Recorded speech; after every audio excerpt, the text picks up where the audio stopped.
नमस्कार, आप देख रहे हैं दी एज और मैं हूं आपके साथ प्रमोद तिवारी। आज शाम के इस बुलेटिन में आपका स्वागत है। आज दिन भर देश दुनिया में हुई प्रमुख घटनाओं की पूरी जानकारी, राजनीति से लेकर नीतियों तक, सड़क से संसद तक, हर बड़ी खबर पर हमारी खास रिपोर्ट।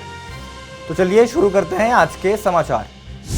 प्रधानमंत्री नरेंद्र मोदी ने गुरुवार को सिंगापुर के समकक्ष लॉरेंस वोंग के साथ हैदराबाद हाउस में बैठक की। इस दौरान आपसी संबंधों को मजबूत करने समेत कई अहम मुद्दों पर चर्चा हुई। प्रधानमंत्री मोदी ने भारत सिंगापुर संबंधों को उद्देश्यपूर्ण साझेदारी बताते हुए कहा कि ये संबंध कूटनीति से कहीं आगे हैं। ये साझेदारी साझा मूल्यों, परस्पर हितों और शांति, प्रगति एवं समृद्धि की समान दृष्टि पर आधारित है।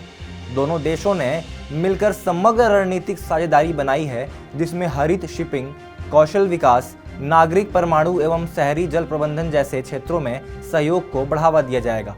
सिंगापुर भारत का दक्षिण पूर्व एशिया में सबसे बड़ा साझेदार है और इसने भारत में बड़े पैमाने पर निवेश किया है। दोनों देशों की 60वीं वर्षगांठ पर यह सहयोग और भी गहरा हुआ है, जिसमें तकनीकी एवं आर्थिक क्षेत्र में भी व्यापक प्राथमिकताएं शामिल हैं। मोदी सरकार ने दूसरी पीढ़ी के आर्थिक सुधारों को तेजी से आगे बढ़ाते हुए जीएसटी दरों को लेकर बड़ा ऐलान किया है।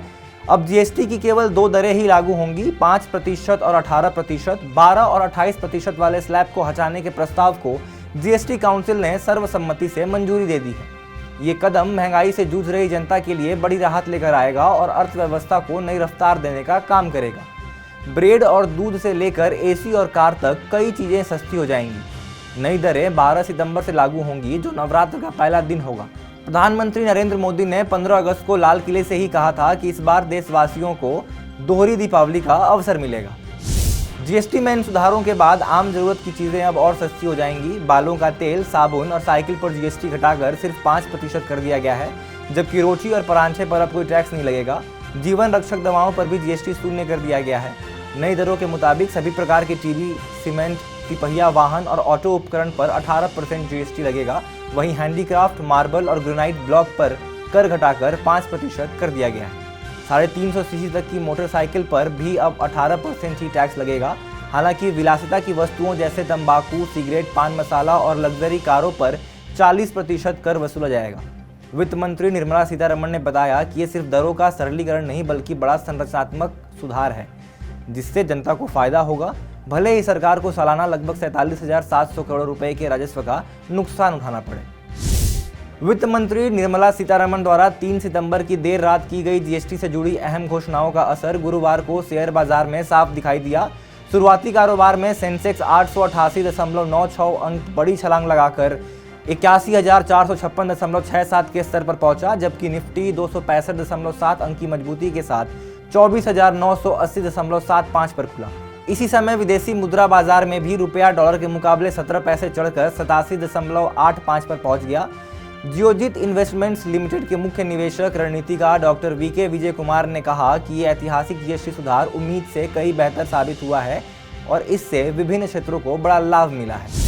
जीएसटी कटौती पर प्रधानमंत्री नरेंद्र मोदी का बड़ा बयान सामने आया है। पीएम मोदी ने एक्स हैंडल पर ट्वीट कर कहा कि मुझे ये बताते हुए खुशी हो रही है कि केंद्र और राज्यों की जीएसटी परिषद ने सामूहिक रूप से केंद्र सरकार द्वारा जीएसटी दरों में कटौती और सुधारों पर प्रस्तुत प्रस्तावों पर सहमति व्यक्त की है, जिससे आम आदमी, किसानों, एमएसएमई, मध्यम वर्ग, महिलाओं और युवाओं का लाभ होगा। वरिष्ठ कांग्रेस नेता और पूर्व मंत्री पी चिदम्बरम ने केंद्र सरकार द्वारा हाल ही में जीएसटी दरों में कटौती का स्वागत किया है। हालांकि उन्होंने ये भी कहा कि 8 साल बहुत देर से जीएसटी दरों में बदलाव किया गया। पी चिदम्बरम ने एक्स पर पोस्ट किया कि मौजूदा जीएसटी व्यवस्था और दरों को शुरू में ही लागू नहीं किया जाना चाहिए था। उन्होंने आगे कहा कि विपक्ष ने वर्षों से इन मुद्दों के खिलाफ बार बार चेतावनी दी थी, लेकिन उनकी दलीलों को अनसुना कर दिया गया।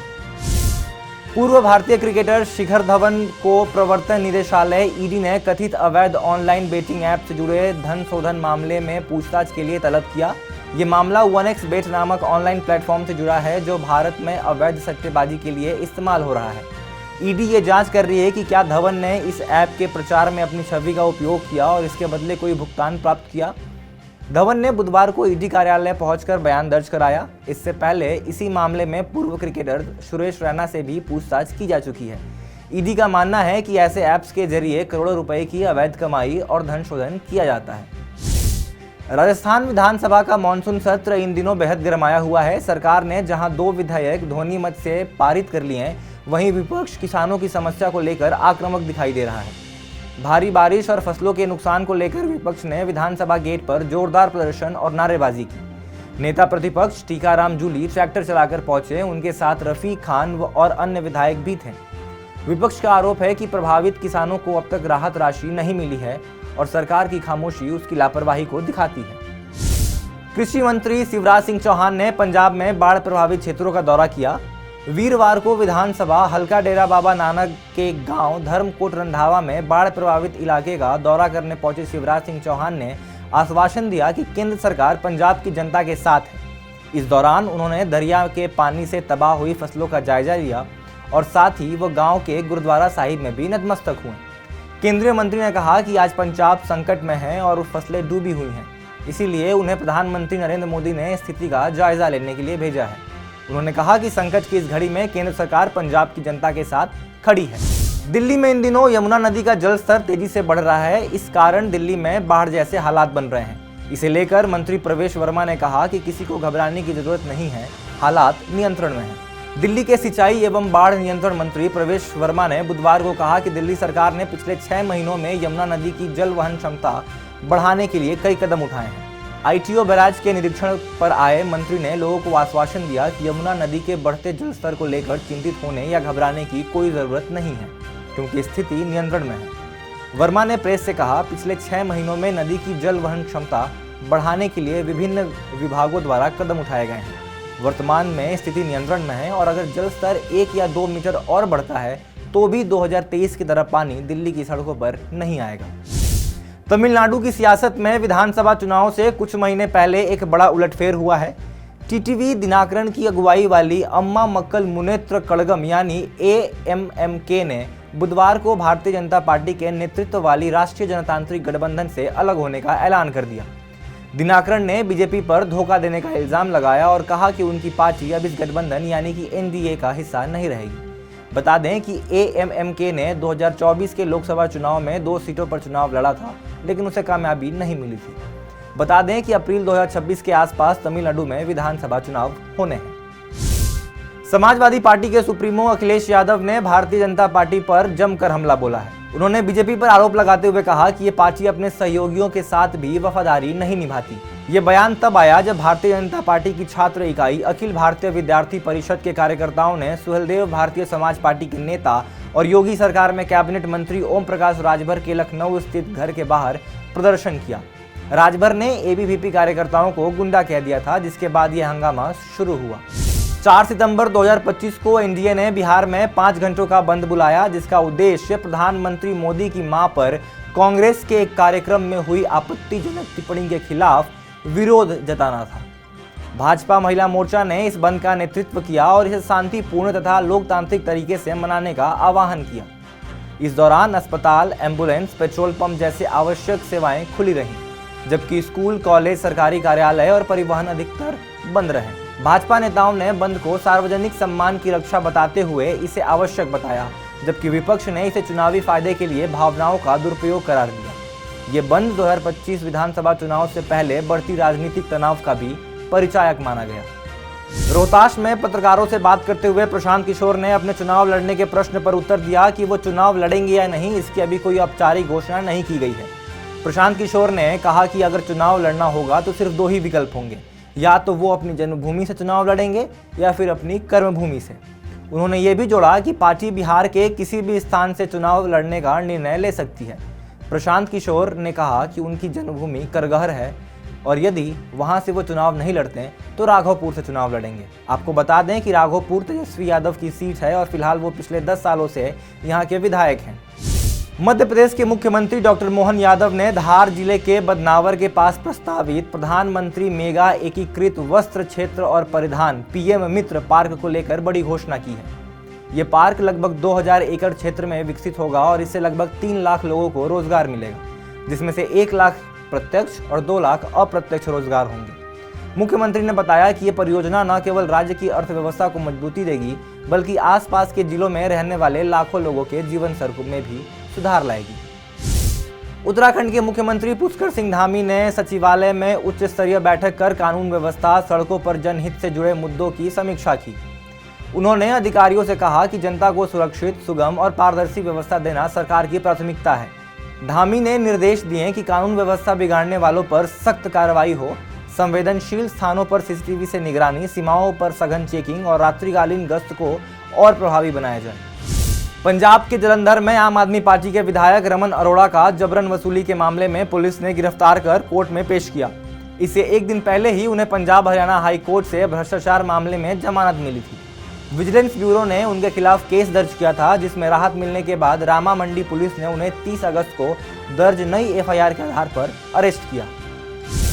शिक्षा मंत्रालय की ओर से राष्ट्रीय संस्थागत रैंकिंग फ्रेमवर्क NIRF 2025 की घोषणा आज कर दी गई। केंद्रीय शिक्षा मंत्री धर्मेंद्र प्रधान ने प्रेस कॉन्फ्रेंस कर आधिकारिक तौर पर रैंकिंग जारी की। शिक्षा मंत्रालय की ओर से NIRF की आधिकारिक वेबसाइट nirfindia.org पर उपलब्ध करा दी गई है। इस साल भी ओवरऑल कैटेगरी में IIT मद्रास नंबर 1 पोजीशन पर रहा है। ये संस्थान लगातार 10वीं बार इस रैंक पर काबिज है। हिमाचल प्रदेश के मुख्यमंत्री सुखविंदर सिंह सुक्खू ने हाल ही में गठित पर्यटन निवेश संवर्धन परिषद की पहली बैठक की अध्यक्षता की। उन्होंने 50 करोड़ रुपए से अधिक निवेश वाली पर्यटन परियोजनाओं को 30 दिनों के भीतर सुगमता से मंजूरी देने के निर्देश दिए। मुख्यमंत्री ने 7 संबंधित विभागों के अधिकारियों को निवेश प्रस्तावों पर तेजी से कार्रवाई करने को कहा। उन्होंने पर्यटन को प्रदेश की अर्थव्यवस्था की रीढ़ बताया और इसे बढ़ावा देने की जरूरत पर जोर दिया। सुक्खू ने कहा कि ये क्षेत्र हजारों परिवारों को आजीविका प्रदान करते हैं। इस बैठक में पर्यटन निवेश प्रक्रिया को डिजिटल और पारदर्शी बनाने पर भी सहमति बनी। डोनाल्ड ट्रंप के टैरिफ से भले ही दुनिया भर में खलबली मची हो, लेकिन अमेरिका को इससे तगड़ा मुनाफा हो रहा है। अगस्त में अमेरिकी टैरिफ से राजस्व बढ़कर $31 बिलियन पहुंच गया, जो कि 2025 में एक महीने में अब तक का सबसे बड़ा रिकॉर्ड है। ट्रेजरी विभाग की तरफ से गुरुवार को जारी नवीनतम आंकड़ों के अनुसार 2025 के लिए कुल टैरिफ राजस्व $183 बिलियन से अधिक हो गया है। शुक्रवार से रविवार तक की टैरिफ राजस्व रिपोर्ट अभी जारी नहीं की गई है। गुड्स एंड सर्विसेज टैक्स की नई दरों का असर क्रिकेट पर भी पड़ने जा रहा है। फैंस को स्टेडियम में जाकर IPL मैच देखना अब महंगा पड़ेगा। केंद्रीय वित्त मंत्री निर्मला सीतारमण की अध्यक्षता में बुधवार 3 सितंबर को IPL के टिकट पर GST बढ़ाने का फैसला किया गया। बुधवार को हुई GST काउंसिल की मीटिंग में इंडियन प्रीमियर लीग मैचों के टिकट पर 40% GST लगाने का निर्णय लिया गया है। बता दें कि अभी तक ये 28% था, यानी IPL मैचों के टिकट पर 12% GST बढ़ाया गया है। इसका असर क्रिकेट फैंस की जेब पर पड़ेगा। 5 सितंबर 2025 को बॉक्स ऑफिस पर 7 बड़ी फिल्मों की टक्कर होगी, जिनमें टाइगर श्रॉफ की बागी 4, विवेक अग्निहोत्री की द बंगाल फाइल्स और हॉलीवुड हॉरर द कंज्यूरिंग 4 प्रमुख हैं। बागी 4 को अपनी एक्शन और स्टार कास्ट की वजह से बड़ी ओपनिंग की उम्मीद है, जबकि द बंगाल फाइल सामाजिक विषय पर आधारित होने के कारण दर्शकों का ध्यान अपनी ओर खींच रही है। द कंज्यूरिंग 4 हॉलीवुड फ्लिक होने के नाते कड़े मुकाबले में है। एडवांस टिकट बुकिंग में बागी 4 ने बढ़त ली है। ट्रेड एनालिस्ट मानते हैं कि ये फिल्में बॉक्स ऑफिस पर शानदार कलेक्शन दिखाएंगी और दर्शकों के बीच बड़े विवादास्पद टॉपिक पर आधारित फिल्मों की दिलचस्पी बढ़ेगी। इस मुकाबले से सितंबर की शुरुआत रोमांचक रहने वाली है। फिलहाल आज के बुलेटिन में बस इतना ही। बाकी देश दुनिया की रोजाना खबरों के लिए शाम 7 बजे हमारा हिंदी बुलेटिन जरूर देखें।